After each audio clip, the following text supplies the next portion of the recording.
Welcome into the July 19th edition of the Locked On Leafs podcast. I'm Mike DiStefano with Dave Morassutti. Leafs development camp still underway. We'll hear from a couple of the prospects today and get a sense of how things are going for them.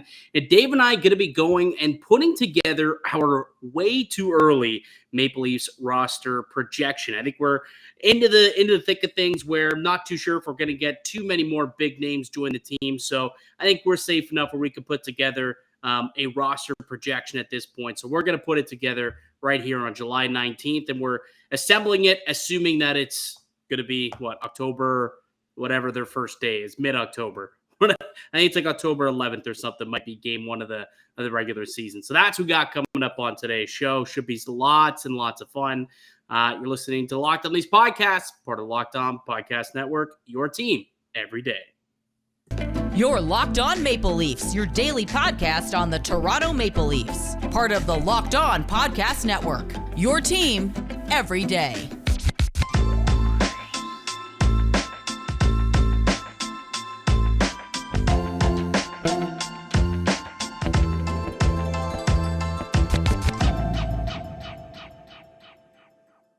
Hello and welcome to the Locked On Leafs podcast, your one-stop shop for all things Leafs. I'm your host, Mike DiStefano from TSN 1050 Toronto Radio, also known as Al's brother on TSN's Overdrive and TSN 1050's Leafs Lunch. Joining me, it's my co-host, Dave Morassutti from Sportsnet, also a writer for the NHLPA. Locked On Leafs is a daily Maple Leaf-centric podcast. So be sure to subscribe for free wherever you get your podcasts from. You can also now catch us up on video format on YouTube. Just look up Locked On Leafs on YouTube. Make sure you do subscribe for that daily Leafs content. I'll be honest, Dave, the Leafs content these days, little slow, right? Over the weekend, we had a couple of signings, so we did have some stuff to chat about yesterday. But right now, we're into the thick of Leafs development camp. So, we got a bunch of the young cats, the future of Toronto, if you will, out there trying to prove themselves to the organization and develop so that they could one day hopefully be, some big players for this franchise. So we're going to hear from some of the players who are out there who've been speaking with the media, some of the more talented ones, the Leafs draft picks over the last couple of seasons to be exact. But before we get into all this and we go through our, we're going to be putting together a way too early roster projection. Are you familiar with the NBA's Drew League? Or it's not even the NBA's Drew League. It's just like the Drew League, whatever. It has no affiliation with the NBA. But are you familiar with this? Yeah, LeBron is playing in it for the first time in like 11 years or something like that. Yeah, DeMar DeRozan was playing in it. They're on like the same team or something like that. And they only beat a team by like 2 points the other day. Like those two combined, like beat a team by 2 points. I think we saw Malachi Flynn score like 73 in a Pro-Am, game or whatever, which is, I believe it was also part of the Drew League in one of those games. My question to you, Dave, is like, why doesn't the NHL try and do something like this? Or at least some players do just like an awesome 3-on-3 type of thing. And that could be a way to, I don't know, you could practice pretty hard during the off season. You can improve on some skills, like a lot of skills work could be done in these games. I think that'd be kind of interesting, don't you? I actually think there's something like that out there. It's out in Minnesota. It's called the Beauty League. So there's certain players from Minnesota that have it's not a pro-am per se. It's more like just just like a tournament with like guys from Minnesota who come together. I know Jake Gardner did it before, like just a bunch of guys from Minnesota who were doing. Is it like an actual league, or is it more of just like a pickup thing for like a weekend? Like it has like an actual like schedule and games and like teams that get picked. So that would be my my kind of similar sort of idea. But no, I think like there isn't one, considering all the players that come to Toronto to train. Right. That's what I was going to say. Like the Drew League is housed in California, right? It's in like the LA area, which is where a lot of players are from, or a lot of people live there. So a lot of people flock down there. You could house, whichever word you want to use, this like hockey league in Toronto. And there's a lot of guys who summer in Toronto at home up in Canada, or at least up in like the Collingwood / Muskoka area. I think you could definitely get something going there. I think it'd be a lot of fun to have some sort of pro-am, even do like a 3-on-3 style game. I think that'd be pretty cool if they figured something out. So I'm just looking right now at the website. Leaders in points. I don't know if I think this is this season, but leaders in points in the Beauty League. Jake Gardner, 5 points. James Van Riemsdyk, 4 points. Toronto Maple Leaf great Justin Hall, 4 points. Ooh. Nick Jensen, 3. Derek Stepan has 2. Like Casey Middlestat's there. So, and Jake Gensel's there as well. Like there are some decent names at this. I guess you can call it a tournament. But yeah, no, I would definitely like to see something for summertime. Kids aren't in school. Something that they can go and just watch. It's not high intensity hockey, just like the Drew League isn't exactly, NBA style basketball, but it's entertaining. I don't know if you've noticed the crowds; they're like electric. Well, especially when you have LeBron James coming into a high school gym, essentially to That's play. crazy. Maybe it was a university gym or something, but it was not a very large facility. You've got LeBron James showing up to play an actual full-on game. So yeah, I would anticipate there being quite the ruckus of a crowd for that. But imagine it was like Austin Matthews coming in to play in somewhere in Toronto, like going out to play at like St. Michael's or something like that in that arena. I mean, like it'd be electric. It would be absolutely electric. It would be nice, just I know sometimes it's nice to decompress and get away from hockey, but let's be real here. It would help to give us a little more content if we got to go to one of these. That's basically what I'm getting at, because it's right now specifically, like this is the driest week on the sports calendar, right? The week of the MLB All-Star game, there's nothing. It's like we had the home run derby, tonight's the MLB All-Star game, and then tomorrow is like nothing going on in the world of sports. I think they got the ESPYs actually, and that's it, the ESPYs for an award show. But this is like the week where you got to make up some content if you're in sports radio or sports in general, such as yourself and I. But luckily, the Leafs are doing their development camp, which is helping us with some content a little bit. So you don't necessarily have to force feed all of it. So they're doing a bit of a development camp. And so far, we talked yesterday. If you missed that podcast, go ahead and check it out on YouTube or wherever you get your podcast from. But we spoke on Matthew Nyes and how he's just dominating at this development camp, dominating his one-on-ones. He spoke with the media and kind of reinforced that he's going to go back to school next year, but hopes to come and help this team at the end in 2023, spring of 2023, and hopefully help them go on a long playoff run. So that's really encouraging. I think if you're the Maple Leafs, that Matthew Nyes is willing to come and wants to be a Toronto Maple Leaf. And he's a massive fan of Austin Matthews too. So it makes all the sense in the world that he'd want to come to Toronto and play with Austin for a couple of seasons until, depending on what happens with Austin Matthews' doomsday clock contract. But that is not a conversation for today. Some other guys who are really killing it at Leafs camp, though. Ty Voit has been getting some strong raves from a lot of guys over at camp. I saw Josh Cloak of The Athletic say one of the early standouts for him has been Ty Voit. He said, quote, "I like how he uses his stick defensively to create chaos, not afraid to make an extra sneaky pass to create a better chance than getting a rushed off shot." And Ty Voit was one of those guys who missed an entire year of hockey due to the pandemic a couple of seasons ago as he stuck around in Ontario and didn't go play elsewhere. So he missed his whole sophomore season, but then came back this year with the Sarnia Sting in 67 games after not playing hockey for nearly 2 years, had an 80-point season in his draft plus 1 year with the Sarnia Sting. So an 80-point year for Ty Voit, 19 years old, has had himself a heck of a training camp. I believe we have some audio from Ty Voit. Why don't we hear from Voit right now and see what his impressions have been early on in training camp? All right, give me 1 second here so I can pull this up. I mean, it's definitely exciting. I mean, it's great to be back this year, especially with a bunch of new guys, and especially it's a bigger group, so a lot of guys to work off of and see what everyone else has. So it's definitely fun to be here, and I'm super excited. How many have you known sort of growing up with that? Uh, yeah, I feel like a lot of people have played against each other here. Me being an American, I've only played against a select few because there's not too many Americans here. But all those guys I'm pretty familiar with, as well as a couple of the OHL guys. So it's nice to see some familiar faces for sure. I guess you would have known Matt Nyes a little bit. We actually never played against each other. I'm not sure how. I mean, growing up playing hockey in the U.S., but we met each other here. Seems like a nice guy, so all good.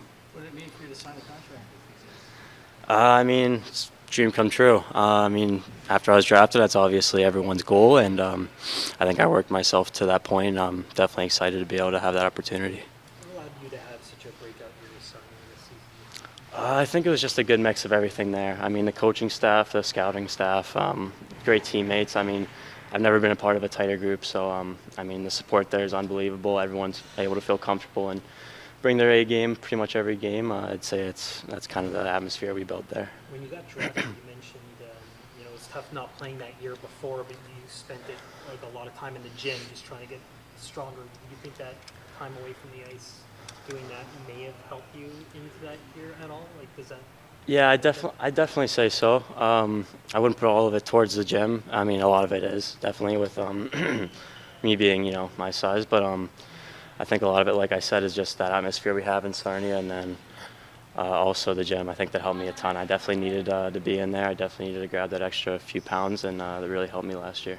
Were you kind of bursting at the seams to play again after the pandemic? Oh yeah, I'm pretty sure everyone was. Everyone enjoys some time off, have some fun, get back to being a kid, and doing all that stuff away from the rink. But once everyone gets their foot back in there and gets that competitive hockey going, everyone's ready to go. So what do you think you've got to do to make the next level and return pro? You think you're going back to Sarnia this year? Yeah, that's the goal right now. I think it's going to be along the same lines as last summer in the gym.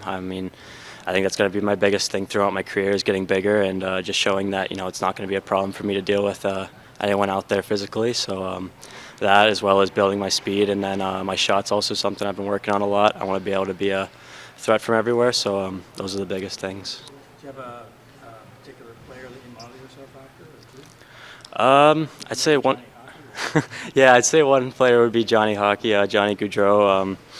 I think the way he, the creativity he has really catches my eye. That's something I love to bring to the game just because, I love to have fun out there. I love to, do different stuff and, bring that creative part. And so he's someone I like to watch.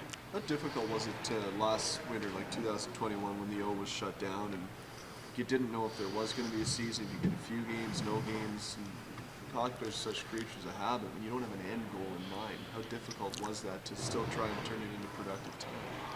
Yeah, it's definitely hard. I know a lot of guys went through that. I know a lot of guys went through, putting as much as they could into the gym and on the ice, and then it came time for us to come back, and they hit us with another delay, and I really kind of, would kill their spirits a little bit. So it's definitely hard to go through. But like I said, there was a ton of time for people to go through that and come back. But I found it just, stay to the plan and do what I've been doing growing up the whole time.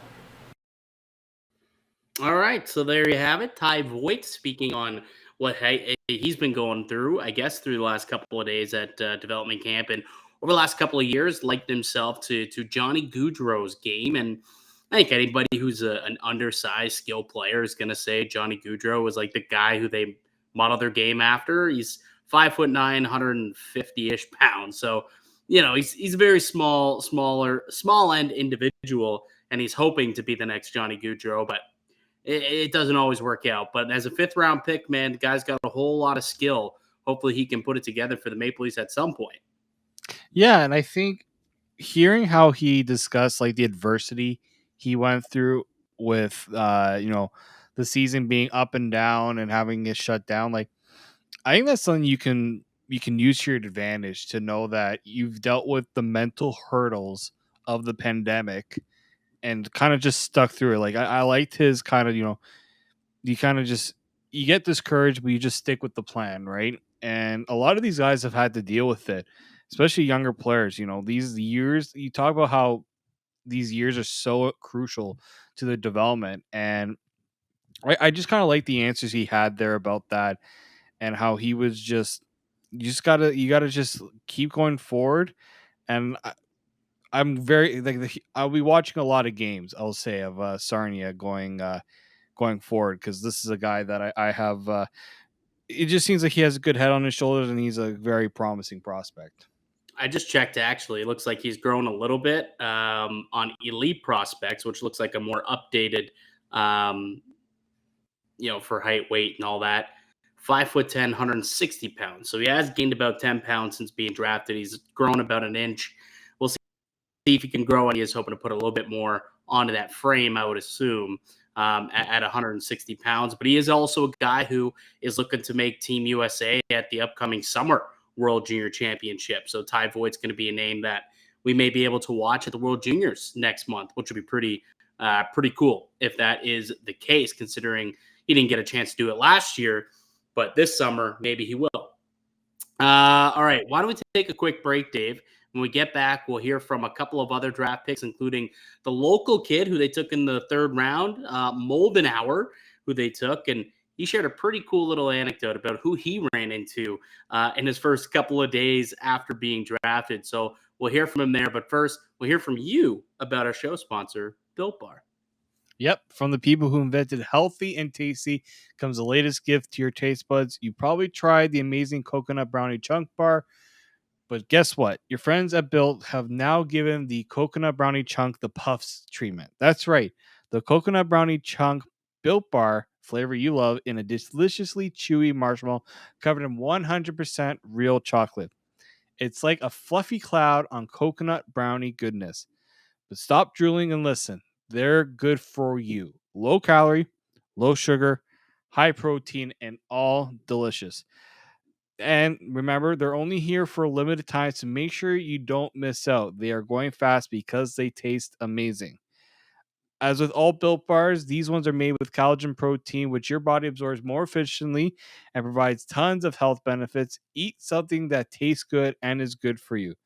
Best part about Built Puffs, of course, is they taste amazing, but you can enjoy them guilt-free because they are actually good for you. They are the perfect treat, whether you've got a craving, you need to satisfy your sweet tooth, or if you need a quick, healthy snack, they are an excellent source of protein. Delicious coconut-rich, sweet brownie, creamy marshmallow. Stop fantasizing. Get to Built.com to order your box of coconut brownie chunk puffs, Built Puffs right now, and use the promo code LOCKED15 to get 15% off your order. So that's promo code LOCKED15 to get 15% off your order at Built.com.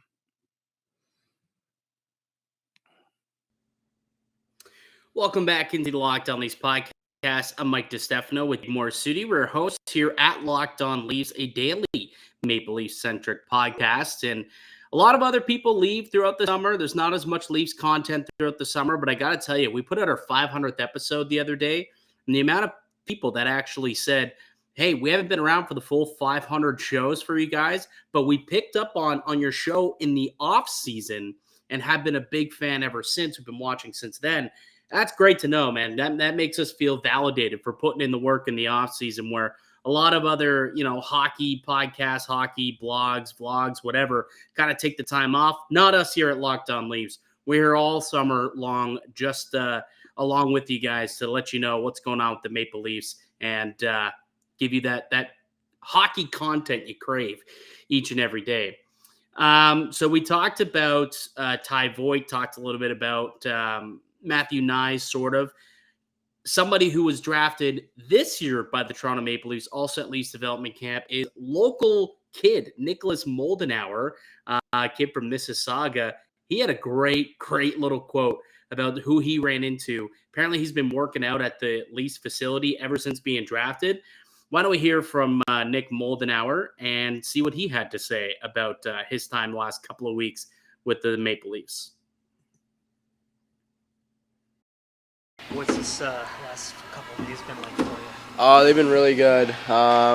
Get to meet a bunch of new guys, and the coaching staff and support staff has been really, really good as well. So the first few days here have been unreal. So looking forward to the rest of the camp. Being from around here and actually putting on the Leafs on the ice. Yeah, it's a pretty surreal experience. Being a hometown kid, I think growing up watching the Leafs my whole life, so being able to kind of put that jersey on with my last name on it's undescribable. Nick, what are you hoping to learn from this Everything that there is to offer, really. I think I'm just trying to be a sponge throughout this week and pretty much just soak in everything that there is to offer. So. I know that like the focus has been stealing things from other players, stealing tricks. Is there anything that someone has done that's really stuck out to you? I think a big thing I've noticed that a lot of the bigger guys do well is just their puck protection. Me being a smaller player, I think moving forward I'm going to have to be really, really good with my puck protection. So that's something I've been trying to watch throughout the first few days and just kind of see what they're doing really, really well and kind of incorporate that into my game. Has it sunk in yet? Like, it's such a quick turnaround between when the draft was to doing this. Have you had a chance to, I guess, kind of come down from the adrenaline of that, or has it just been go, go, go? Yes and no. I mean, it definitely has sunk in, but maybe not fully. I think it came right from the draft, and the next day pretty much I was in here training with all the guys and all the staff, so that was pretty surreal. They do things at such a high level here, and I'm just looking forward to the rest of the summer and getting some good training in. Do you hear in the staff, like a lot of the Leafs and other NHLers come around here and you cross paths with anyone? Yeah, I mean, it's just pretty crazy. I'm eating my lunch the other day, and I see John Tavares walk over and introduce himself to me, so that's pretty insane, so it's definitely pretty cool. So he's pretty good. Like, yeah, they're all great guys, yeah. When you got drafted, when you went back to the table, you gave a big win to Ryan Hardy. What's the relationship between you and that? Yeah, so he used to be my general manager in Chicago for the Steel. He has a really good relationship with my family, especially my brother. If you ask him why I came to the Steel, he'd probably say he was recruiting my brother instead of me. So we have a really good relationship. So yeah, it was pretty cool to kind of share that moment with him as well. So that was Ryan Hardy he was talking about, who's currently the Leafs assistant general manager, one of 6 or 8 or 34 Leafs assistant general managers.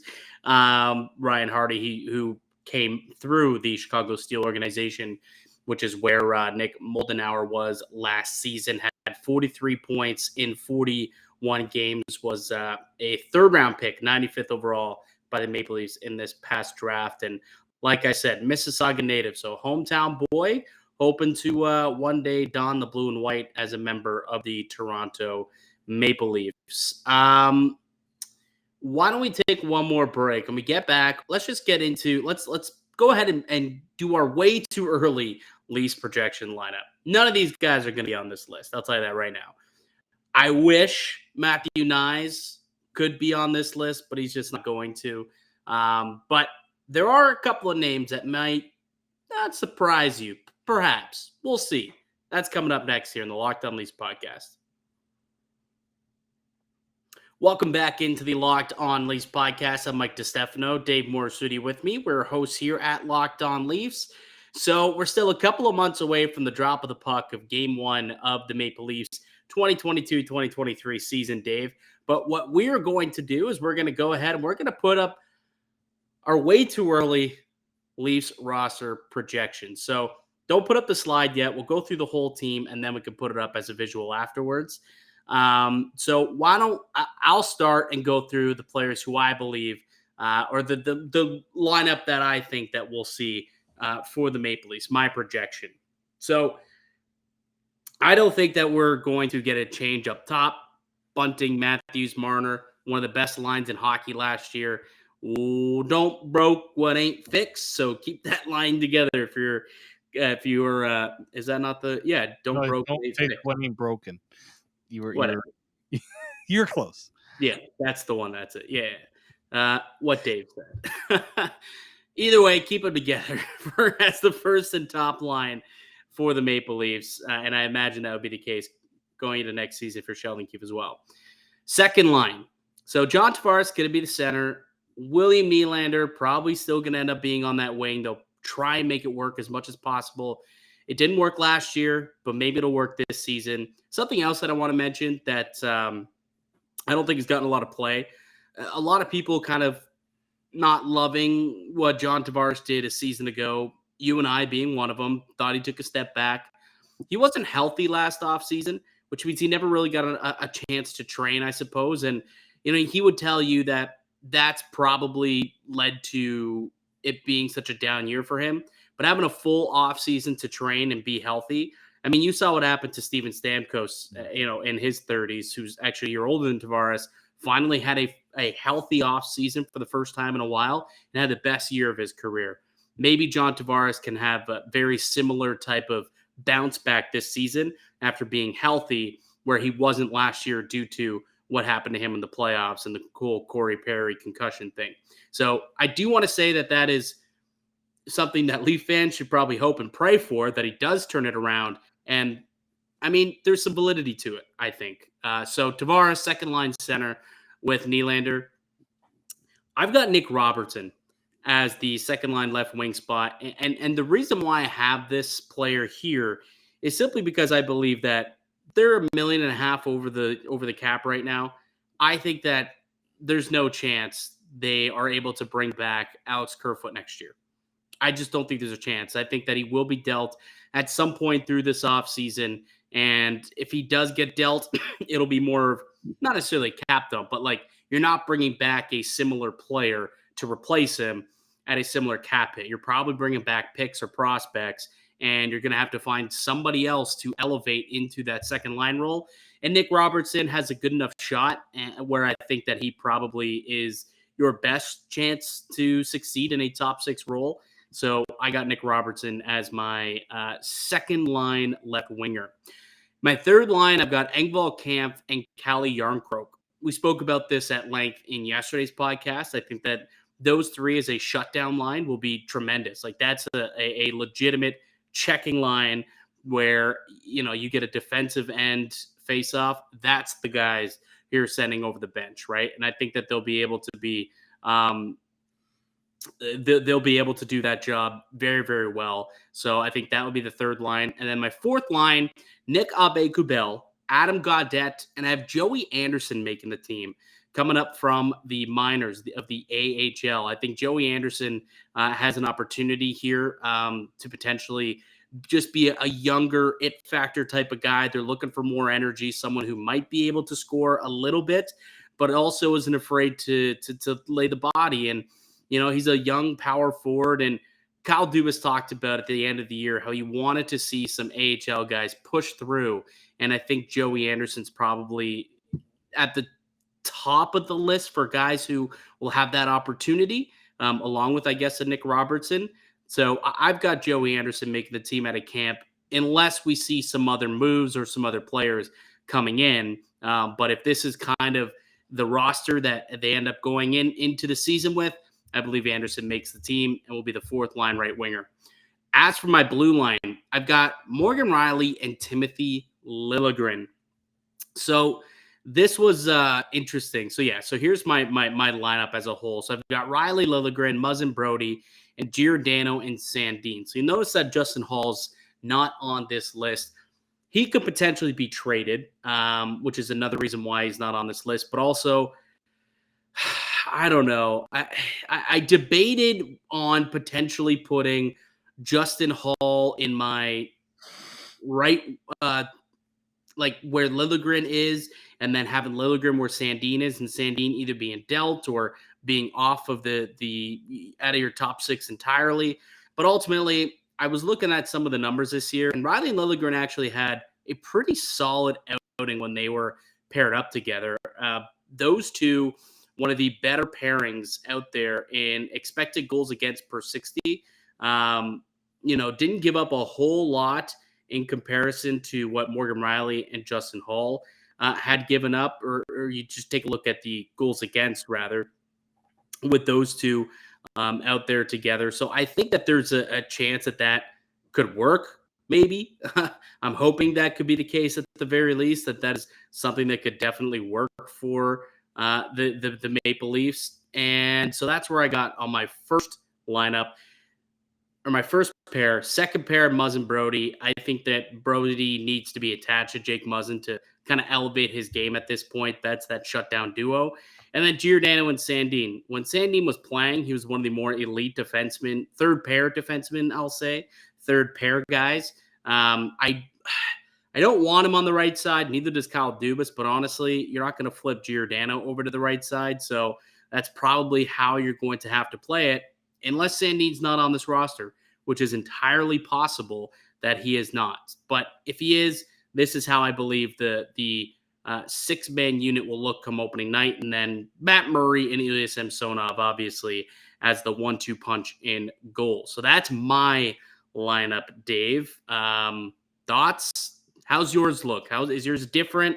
Why don't we take a look at yours? Yeah, I was going to say it might be easier if I just pull up my lineup and then we can kind of compare the similarities and differences.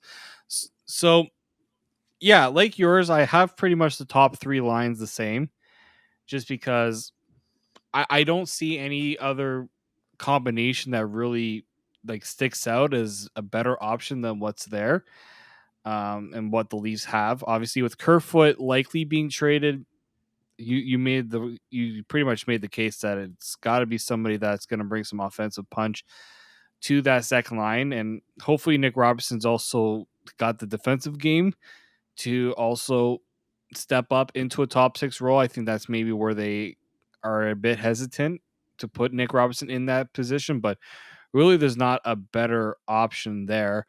Third line, same as well. I think that would be a great third line for the Leafs. I'm very curious to see how that work out. The only main difference on the fourth line for me is I got Wayne Simmons instead of Joey Anderson. Not that Joey Anderson won't make the team, because he is not waiver exempt, so he would have to clear waivers to be sent down to the Marlies. And 24, some team might decide that they want to take a crack at him if he doesn't make it. But I think it's going to be a fluid thing with the fourth line with the Wayne Simmons. He is not going to be playing 82 games. He might not even make the team at this rate. We don't really know. So I think you have him and Joey Anderson kind of in and out of the lineup there. I think that's the more likely situation, in my opinion, unless the Leafs bring in another guy on that fourth line. Maybe they find a guy to play fourth line center, and so it's not Adam Gaudette. That's another thing right there to keep an eye on. On the back end, really the difference between yours and mine is I flipped Liljegren and Brody. And the reason why I know that Brody and Muzzin were a great pair in the playoffs, especially when Muzzin was struggling and he needed somebody, as you said, more defensively reliable. I just wonder if he can be healthy this offseason, if he can have a healthy offseason and get back really, because remember, he was injured at the end of the year last year, right? I believe it was a groin injury. Yeah. So he had to, recover from that. I don't know how badly banged up he was, at the end last season. I can't remember.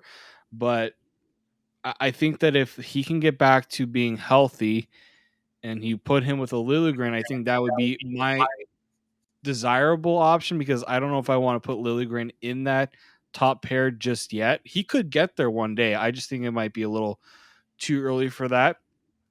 And then, the third pairing is the same as yours, because I don't want to see Justin Hall in this lineup, but also Justin Hall could easily be moved too if the Leafs decide that they need to shed a little more cap, if they need to make a couple more additions, because you look at on the back end, especially they brought in Jordy Ben, they brought in Victor Mete. If an injury happens, there's not many options, right?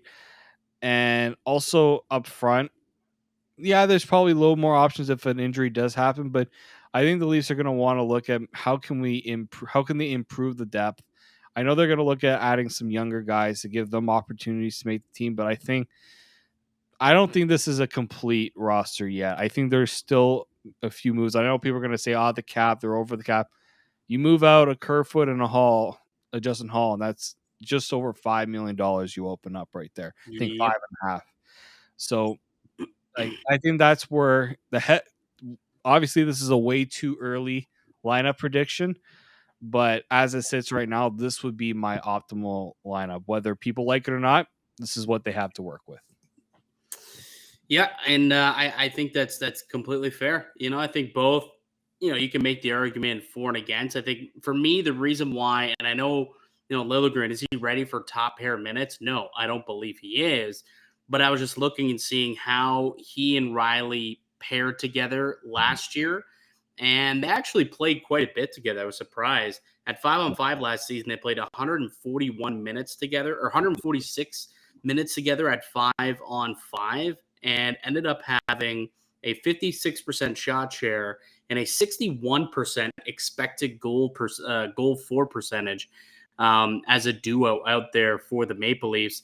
And when you compare that to what Muzzin and who did you have? Muzzin and Liljegren? Yeah. 47% the expected goals. And I think that's because with Muzzin and Liljegren, that's your shutdown role. And I just don't trust Liljegren as a shutdown role. I would rather, have him in more favorable matchups. Him and Riley take offensive zone draws, and then have, Muzzin and Brody take those defensive zone draws as your shutdown. That was my rationale for why I decided to go in that direction. Yeah, it's completely fair because, do I think Timothy Liljegren's defensive game has, gone to the point where you can trust him in a shutdown role? Well, Sheldon Keefe didn't think so because he took him out of the playoffs. Right? I am not sold that Justin Hall will be traded. And before we got on, I was like, I'm just so still deliberating if I want to take Justin Hall out of this lineup, because I can easily see him as the top pair guy next to Morgan Riley as well, and then have Liljegren and Giordano together. I know you're cold shiver along with your listeners. Right? I know, but look, last year at the end of the season in the playoffs, that was how they ended, right? That was the comfort zone, I suppose, for Sheldon Keefe, was to put Justin Hall up with Morgan Riley, and he moved Lyubushkin down to the third pair, and they did okay. And then even if you look at how they did throughout the regular season, they actually had a 64, you could round it up, 64.94. So basically a 65% expected goal differential when they were out there on the ice together, which isn't bad, and a team high 64% shot share when out there on the ice together with Justin Hall and Morgan Riley. So, I mean, how many minutes was that, though, if I may ask? Very limited. It was 47 minutes together, basically 48 minutes together, which, again, it's limited. I understand. Well, let me see what it looked like in the playoffs. So I can tell you what it looked like in the playoffs, because that was during the regular season where they didn't play a whole lot together. But then in the playoffs, they got an opportunity to play a little bit together. So I'll see what it looked like come playoff time when they were together. Justin Hall. How do they not play more than 20 minutes of playoffs at 5-on-5? I don't understand that. I guess we'll take away the minimum just to make sure we can get it correct, I suppose. So Morgan Riley and Justin Hall, 52 minutes together. 51% shot share, and that was against the Tampa Bay Lightning.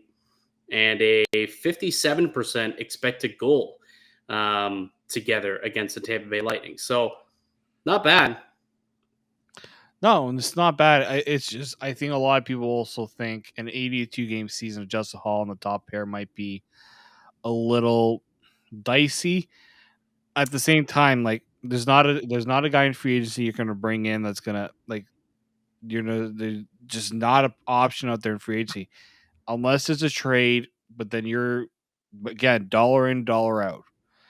So unless there's a big trade coming that we don't know about to go and get a right shot defenseman, these are the options that the Leafs have to work with. It sucks, but that's how it that's how it goes. And this is where, again, I feel like having these younger defensemen eventually starting to step up into these roles, this is what has to happen. This is how other contending teams are able to keep their core guys together, because they've got their younger guys stepping up. So if you're a right-hand shot defenseman in the Leaf system, get at it, because you're needed big time.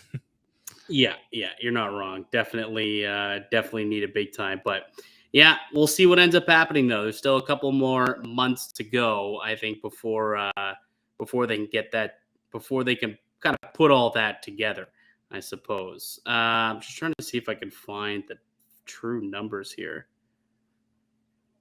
for Justin Hall, Morgan Riley in the playoffs. 57% shot share, actually, and it was a 63% expected goals. For some reason, I thought he did it before the final game, but it looks like they barely played any time at all together. So it must have been in Game 7 where they made that switch. Yeah. I was thinking it was a little earlier in the series, so they only played like 5 minutes of 5-on-5 together, so barely any time at all. Apparently, I don't know why I remember them playing a little bit more together, but either way, that's Maybe another it was option. a nightmare, Mike. Maybe it was in a nightmare. Maybe it was. Maybe that's what it was in a nightmare. But either way, we'll see what happens with these lineups. There's still some time for some tinkering with these teams, and frankly, I hope there is, because not sure those lineups scream Stanley Cup champion to me. Not when you look at what the Colorado Avalanche had, No. what Tampa Bay Lightning have, and what a lot of other contending teams have. Yeah, exactly. So hopefully there are some more moves to be done. That's going to do it for us here today on the podcast. I'd like to thank you for listening and supporting the show. You can subscribe to the Locked On Leafs podcast on all podcasts and platforms. I receive daily Leafs content. Follow myself on Twitter at Making_Canuck. Follow Dave at D_Morassutti. Follow the show at Locked On Leafs. Go ahead and leave a comment down below. Let us know who you believe the defensive pairings or what they should look like come opening night next season with the guys who they have on the roster. Do you like what David got put together? Do you like what I have put together? Maybe you got another combination that you think could work. Let us know in the comment section below what you think the defense could potentially look like. We'll be back another episode for you guys tomorrow. But until then, keep it locked right here on Locked On Leafs.